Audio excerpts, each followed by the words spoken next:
Chapter 1.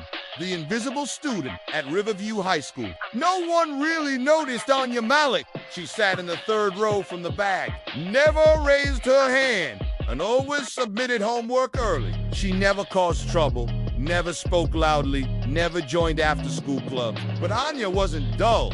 She was simply afraid of being heard. A childhood speech problem had made her shy. And even though the stutter had mostly gone, the fear hadn't.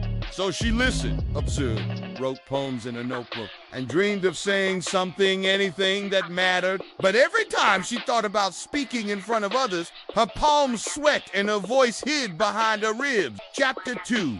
The Debate Announcement. One Monday morning, the principal made an announcement. This year's Riverview Interschool Debate will feature a special segment. One voice that changed me, an open mic for any student willing to speak for 3 minutes. The winner gets a publishing deal in the National Youth Magazine. Inya's heart raced.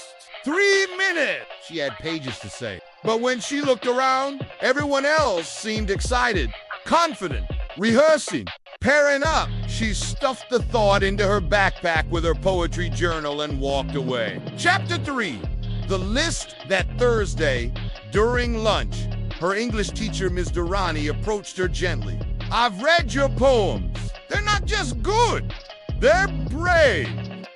Ever thought of saying them out loud? Anya hesitated. No one listens. They will if you speak. Later that evening, she sat at home, staring at the school portal. She clicked on the debate event. A blinking cursor beside. Open mic entry name. She typed Anya Malik and hit submit, then slammed the laptop shut, heartbeats echoing louder than any applause. Chapter 4. The preparation over the next week. Anya practiced after midnight. At first, she whispered into her pillow. Then she recorded herself. Then again and again, her voice cracked. Her hands trembled. But her words were powerful. I was the girl who didn't speak, not because I had nothing to say, but because I thought I didn't deserve to be heard. She edited, rewrote, breathed between stanzas. Practice standing tall. Still, doubt crept in. What if they laugh?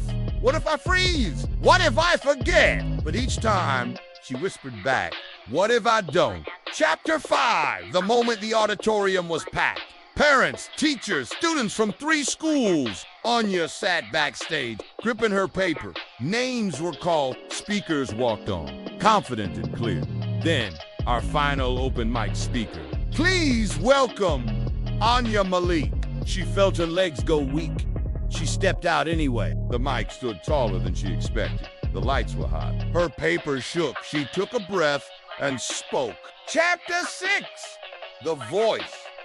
Her voice was soft at first, but honest. I've always been the girl who didn't speak. I thought silence kept me safe, but silence also kept me small. She told them how she watched life like a movie, never starring in it. She told them about stuttering, fear, and writing poems in secret then. But today, I'm not quiet. Today, my voice might shake, but it won't break. As she ended her final line, a stillness filled the room. Then, applause.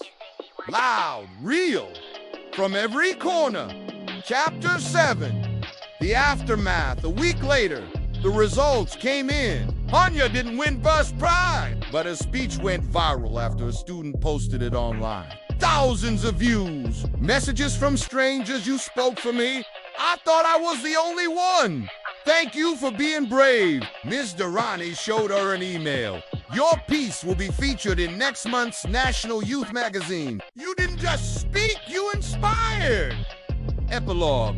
A voice remembered months past. Anya still got nervous, still doubted herself sometimes, but she joined a spoken word club. She gave readings at school. She mentored another shy girl in year 8 who barely whispered. And every time someone said, "You're so confident," she smiled and replied, "I'm not confident. I'm just done being quiet. The girl who didn't speak." Now she helps others find their voice too. Moral of the story, your voice matters. Even if it shakes, fear doesn't disappear.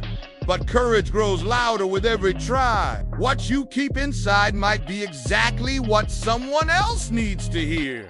Speaking up isn't about being fearless. It's about choosing your truth over your fear.